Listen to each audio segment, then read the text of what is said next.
So, I'm recording this, re-recording this, mostly because of a statement that I made in the video that I just, that I'm redoing. I had stated that while courage was a male-given trait in the 30s, and that was sexist, that damsels in distress were all the rage back in the 30s, which was sort of a fact. If you look at King Kong, even in The Wizard of Oz, Judy Garland is held up against her will and has to have the men come and save her. What I had said was that nowadays it always seems like the woman has to kick butt, and that sometimes I wish that we could go back to the damsel in distress. That was inherently sexist, and I'm apologizing now before the video starts to say that the whole intent of that line, and even though you'll never see it, the whole intent of that line was to say that I did not like that directors need to force that storyline nowadays. Whereas if you let it occur naturally, it would have occurred naturally. We on the same page? So I've decided to start a new series on this channel called Adapt to It, which is going to be about the adaptations of famous characters throughout history. Today's episode is going to be on the Cowardly Lion from The Wizard of Oz. At the very end, I'll talk about my upload schedule and everything else, but for right now, let's get into it.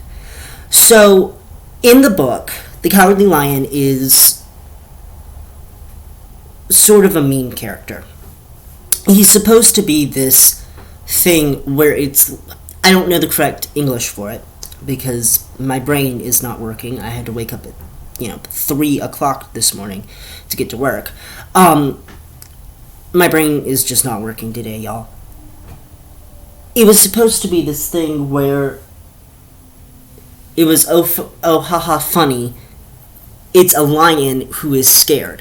Lions, especially back in the day, were supposed to represent bravery and courage. And having a cowardly lion was supposed to be just like the strangest thing imaginable.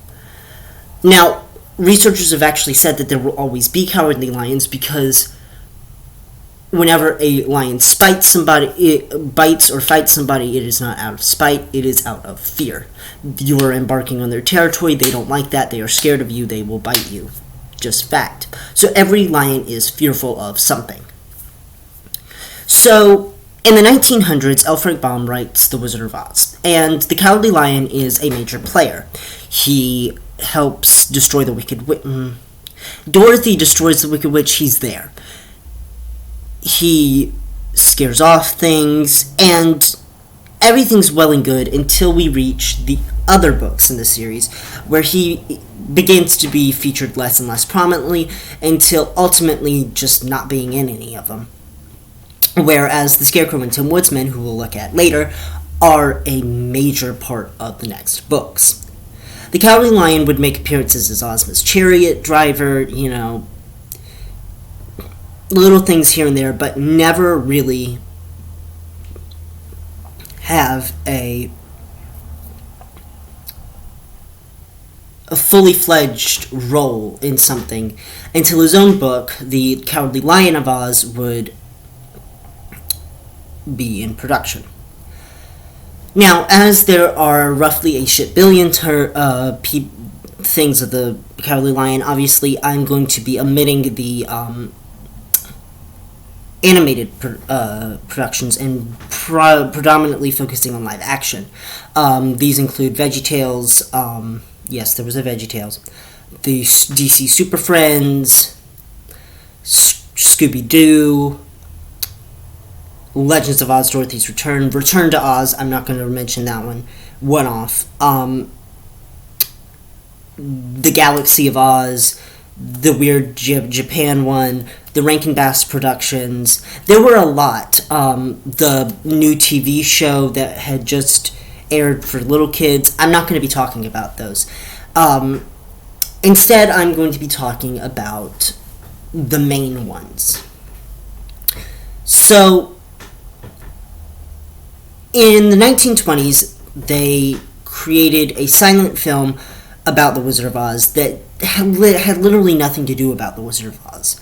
The only thing in it was that there were 3 friends of Dorothy's, and 2 of them wanted to marry her, and the other one was a slave. And yes, there was a slave in this one, or a servant, because slavery had been abolished, and, a servant. But he wasn't treated as anything more than just fodder for people. And his name was Snowball. And guess who he becomes? So he doesn't outright become the Cowardly Lion. There's this whole plot about them trying to save Dorothy by dressing up in costumes. And, the Uncle Henry becomes the Tin Man. And the Scarecrow is, the love interest of Dorothy. And then, of course, there's Snowball, who becomes the Cowardly Lion. He dresses up as the Cowardly Lion and runs away, which says a lot about race in the 1920s. While it is relevant to the character, I do think that was a little bit on the nose there. What would change our perception of the Cowardly Lion? Well, now we get into the 1939 film. So 1939. Originally, they were going to have a true-to-form Cowardly Lion, an actual lion. But then they realized that, it's a lion. We can't really do anything with this. So instead, they hired Bert Lahr, who had to wear this big-ass costume, wear prosthesis, everything like that, and was miserable 99% of the time, but loved playing the part. And people often wonder why The Wizard of Oz relates so thoroughly to homosexuality among men back in the day and even now. And I'm going to just tell you my side of it. As a closeted gay guy, looking at the Cowardly Lion come so clean about his problem with courage, I myself would have been willing to come out, given the circumstances of getting a medal and, saying, I am brave now. I would have been brave enough to do it. So, when people talk about courage, especially in relation to the 30s, there's a lot of stigma surrounding the fact that it was more of a predominantly male feature. You always had the damsel in distress. Again, harkening back to the beginning of this video when I expressed my views. You always had the damsel in distress and the courageous wight.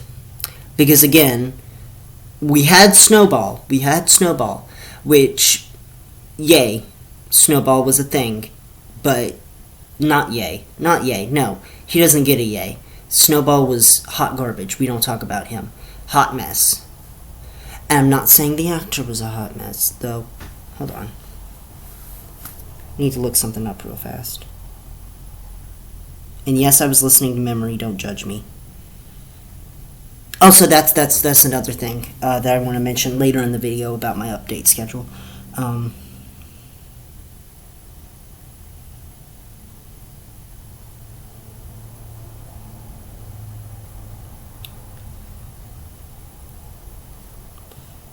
I just need to look up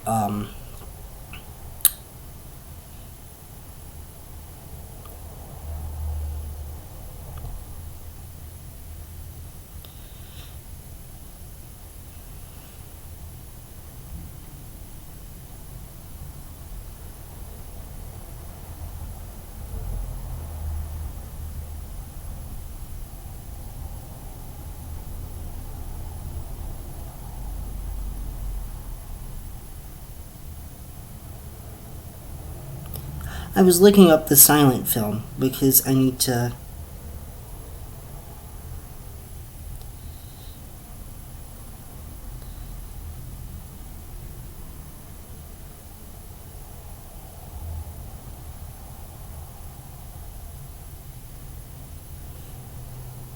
I'm curious. Okay, yes, okay, that's good. Yes, he was African American. He was an actual African American. I thought for a minute there, because blackface was such a popular thing, that they had done blackface. No discredit to his actor then, because if it was blackface, I would have definitely shaded the actor for using blackface. But no discredit to the actor. I'm sure that he was great in real life. So, moving forward, after the whole gay lion thing, which is odd because after he gets courage, he still has the voice, but people attribute him to be more masculine now because he has his courage, which I've met. Oh, if you look at the gay plight, it is all about courage, facing what you believe is wrong instead of the other way around and hiding from it. Not to mention the whole AIDS crisis in the 70s and 80s. That took a lot of courage to fight and to come together. So we have been courageous throughout our lives. So attributing it to be less of a man to not have courage is sort of an old-fashioned ideal now. So the next major Wizard of Oz adaptation comes in the form of The Wiz, which, knock on wood, one of my favorites. I love The Wiz and The Wiz Live, which I was scared to talk about at first, but who else is going to talk about it? I freaking love it. It is one of the best productions of The Wizard of Oz I've seen. My favorite character is Nipsey Russell, and no, I'm not calling him the Tin Man. It is Nipsey Russell, and I love him. But here, again, we get sort of this weird... The Wiz, the movie, is struggle bus. It's insufferably long and is definitely not one of my favorites. I love the movie, don't get me wrong, I love it, but it's just not... It's just really long. And the fact that Joel Schumacher produced it, get out of here. Nobody wants to see you, Joel. Especially in an all-African-American production. They don't really... Why would you include Joel Schumacher? That doesn't make any sense. But Ted Ross portrays the Cowardly Lion here, again, as sort of effeminate. But here it's kind of portrayed like he's like a pimp, which... Okay. I mean, it's New York. It's New York. I don't know where there's a jungle in New York, but the whole entire thing was weird, and the fact that it was a New York setting was just even weirder. But you know what? Good for the Cowardly Lion here. Again, he gets his own song. He also gets a song sung to him by Dorothy, albeit in different parts of the musical. When he's too scared to face the coladas in the musical, that's when they do the be a lion thing. The other one is when he tries to kill himself because he thinks he's failed Dorothy with the poppies. No. And then, of course, after the Emerald City... Well, before the Emerald City, I just hit fast forward. I don't like watching the Emerald City. It's just too long and too boring. But then afterwards, we do get to hear Mabel King sing, which is fabulous. Next. So, next is Gregory Maguire's Wicked. Now, in the original book, there is a passing reference to the lion and where he was born. Obviously, the teacher, who I forget the name of, starts with an N, is like, yo, class, listen up, hum slices, we're gonna kill this baby lion. And Elphaba's like, no, he's an animal. And animals are with a capital A. Gregory Maguire I really like because he separates Oz into like this weird parliamentary, like, there's levels to it. So in A Lion Among Men, which is about Burr, not Leslie Odom Jr., this came out way before Hamilton, Burr is like a reporter, and even though he was there for the literal entirety of the Wicked Witch's death, he still needs to be filled in for some odd reason by Mrs. Yackle. And something happens. I would have to read the book to really tell you, but here he is portrayed as a smart lion and a literate lion. So, what's next? Oh, yeah. So, the Muppets Wizard of Oz was the thing. Here he's portrayed by Fozzie. One of probably my favorite Muppet, Fozzie. Fozzie does a good job, but again, this movie is really weird. Weird casting choices. It doesn't. Next, just go. Just next. Okay. Next one is Tin Man. Now, this is where the adaptations start to get a little squirrely. So, let me explain something. This miniseries is the most confusing thing I think I've ever seen. It just is wow. I love it. I love the insanity, chaos, confusion, and madness. But, my mom, who's watched it with me, she's like, I don't understand this. Zoe, get off my screen. Get it off. Turn it off. Please, Jesus Christ, help me. So, we're watching it, and we get to the part where they meet the Cowardly Lion. They've just met the Tin Man, who I'll talk about later. And they cut open a sack, and out pops Man Bear Pig from South Park. Sure, yeah. Honestly, I don't really know what he is, other than he doesn't speak a lot of English, and his name is Raw. R-A-W. As in what Gordon Ramsay shouts at customers all the time. And I won't show you a picture of him, but you can look him up on your own time if you want that in your search history. But it just is wow. The level of prosthesis that Raul Trujillo had to go through to portray Raw is amazing, and I really, really respect them for that. But I just don't like it. It doesn't bring me happiness. Apparently he's like this race of the viewers, and his people have been captured, and he needs to find courage because he's scared to face the others. Okay. And then, his inclusion is kind of unnecessary, because it's like, the only reason they included him was because they needed a Cowardly Lion archetype, and that's it. Really, that's it. So next we have the James Franco version, which, whatever, he appears in one scene.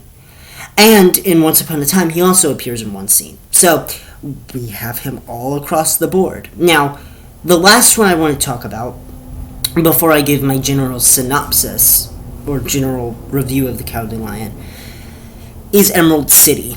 Something that came out in 2017 and then just didn't do good, so they cut it off. Eamon here, his name is Eamon, he's a soldier, okay? You following me? This isn't Raw, this isn't Muppets, this is Eamon, everybody, okay? Meet Eamon. Eamon, your dinner's ready, whatever. Eamon is a soldier for the wizard, and he murdered people, y'all. This is the worst thing. Why did they have to do this to the Cowardly Lion? Like, there's a beast forever, and like the fucking people can be revived. The poppy seeds are actually like poisonous and make fucking fly. No Trixie Mattel fly, go away.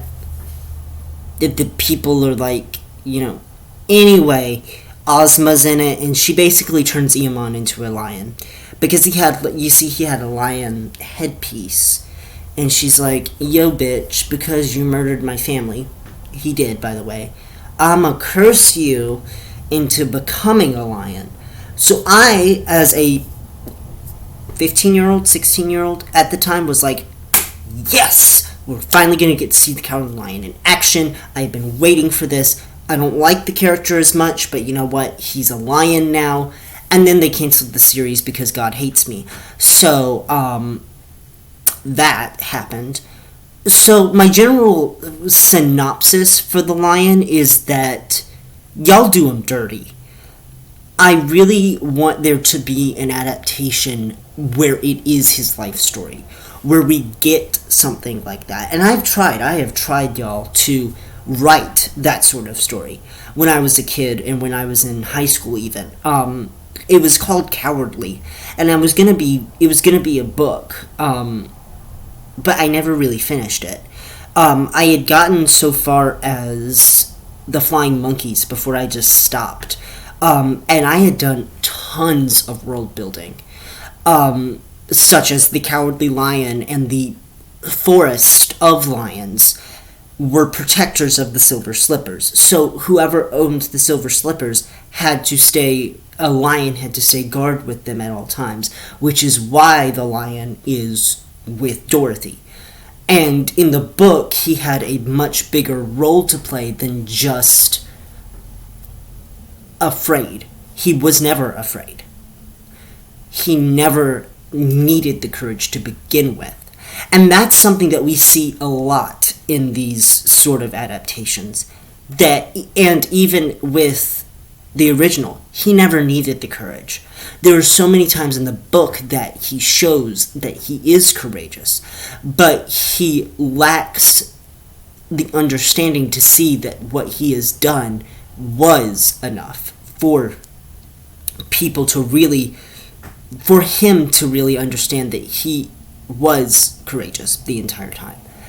And so in my book, which I was going to write Cowardly, it was going to be about that. He knew he was courageous, but he would feign a personality of being cowardly to offset people and make Dorothy sympathize with him more. So that's the book that I wanted to write and will probably continue writing after this. But now I leave you with this. Which character would you like me to talk about next? Comment below. Your choices are the Scarecrow, Tin Woodsman, or Toto. And I will see you guys next time. Okay, so this is a post-production, Jacob. So I'm going to talk to you guys about my upload schedule. And I don't have exact dates for these things because reasons. But I am planning on doing my next video on probably the winner of Drag Race, as well as another video that should be coming out shortly called What Went Wrong?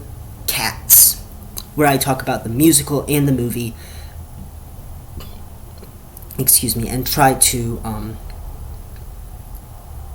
talk about what went wrong, just like Maleficent. My other uploads will be the Adapt to It Part 2, Electric Boogaloo, which is going to be either about the Scarecrow, Tin Woodsman, or Toto, whichever one you guys pick, and if you guys don't pick, I'll pick one myself. And then another upload about Drag Race should be coming out shortly. After that, after the finale, kind of going over season 13 as a whole, what I thought of it, what could have been better. Hopefully by that time we'll get All Stars 6T, so I can get into that. And yeah, you can follow me on social media at Jacob Draws Drag. I'm not going to give you my personal one because I would like to keep that private. But my drawing account is linked down below. I hope you guys enjoyed this video, and I'll see you guys soon. Bye.